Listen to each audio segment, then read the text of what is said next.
Large footsteps I follow this evening. I'm certainly the least known of everybody here, which is an interesting feeling. My name is Brandon Patrick. As Peggy already said at the beginning of this, I am the campaign manager of Don't Handcuff Tucson, which is the committee that opposes Prop 200.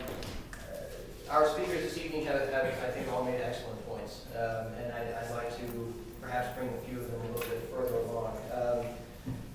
In case it hasn't been already made clear, the mayor and council that we have in Tucson right now has made public safety a priority, more so than any other mayor and council we've ever had prior to this.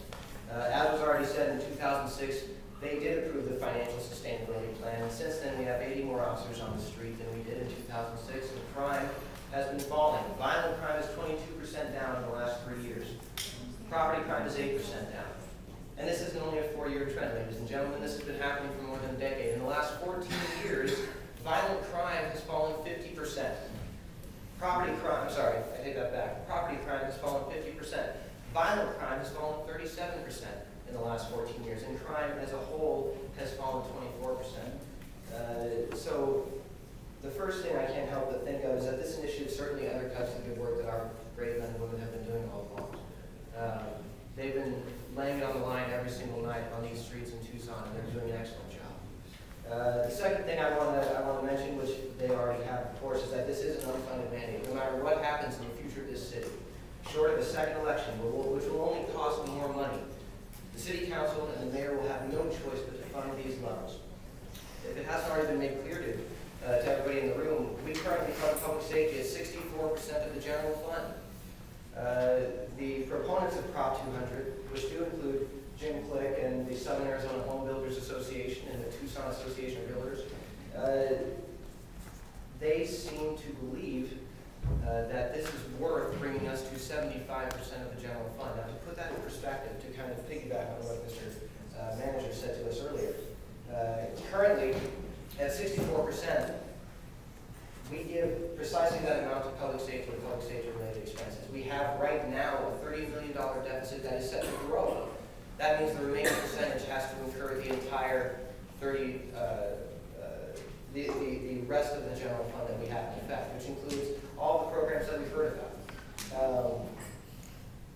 To put that further in perspective, one of the proposed options for gaining some funding and revenue as a resource is the entire Parks and Rec department and the golf courses. The building that you're sitting in right now, and every park that's near your home, every youth league that's involved in it, every employee of theirs, all gone. And when we're looking for $157 million, ladies and gentlemen, the total, if you axe the entire Parks and Rec department, is only $42 million. We haven't even scratched the surface. It's going to take massive, massive cuts to city services like we have never before seen in order to account for the entire amount of money that we're looking for. It does drain the general fund. And for the proponents of Prop 200 that will tell you, as they have, that they're not going to have to raise taxes to pay for this, that is at best a half-truth. If you want to keep your Parks and Recreation Department, if you want to keep Van Tran and Kids Co., if you want to keep Meals on Wheels, they will have to raise your taxes. The manager the deputy city manager has indicated as much. In the county, these are individuals outside of our city that do not get a vote on this. The county administrator has already told us that they will have no choice but to raise taxes, so that is going to happen. It comes down to this. Mr. Letcher said it, Mr. Huckleberry said it. This isn't about public safety necessarily. This is about who we are as a community. I grew up in Phoenix, Arizona.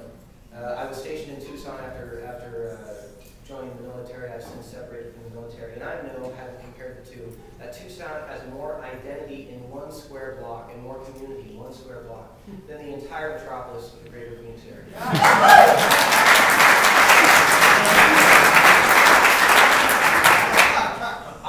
What a national average that stretches from New York City to Los Angeles has to do with the city of Tucson, but can we not afford more than one priority, and is 64% not enough just because Jim Click says so? Are you people willing to give up your entire Parks and Rec system, your entire youth sports programs, Kids Co., Meals on Wheels, repairs to your streets, the waterworks, the aquatics, everything that we have, Suntran, for crying out loud, is going to have to take a hit. Every single city service that we have, are we willing to shut down a third of our city government to fund public safety, when we know that they're already doing an excellent job and crime is on the decline. It is the position of Don't Handcuff Tucson that is an irresponsible avenue through which to affect public safety staffing levels in the city of Tucson. We think that there are better ways to do that. They do include organizations like KidCo and Jobs Plus and other such organizations that have a direct effect on the public safety of our community, and they cost a lot less to keep kids off the streets and out of jail than to lock them up when they're 18. I can tell you that right now. We ask for your help. We need volunteers. We need people to fight this battle with us because it is not going to be easy. I don't have Jim Click's money, and I don't have the Tucson Association of Realtors' money. What I have are facts and reality versus their reality.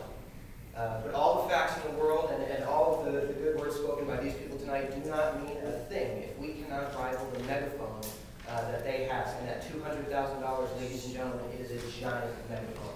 I need all of your help. I need all of you to stand with me. I thank you for your time. Please vote for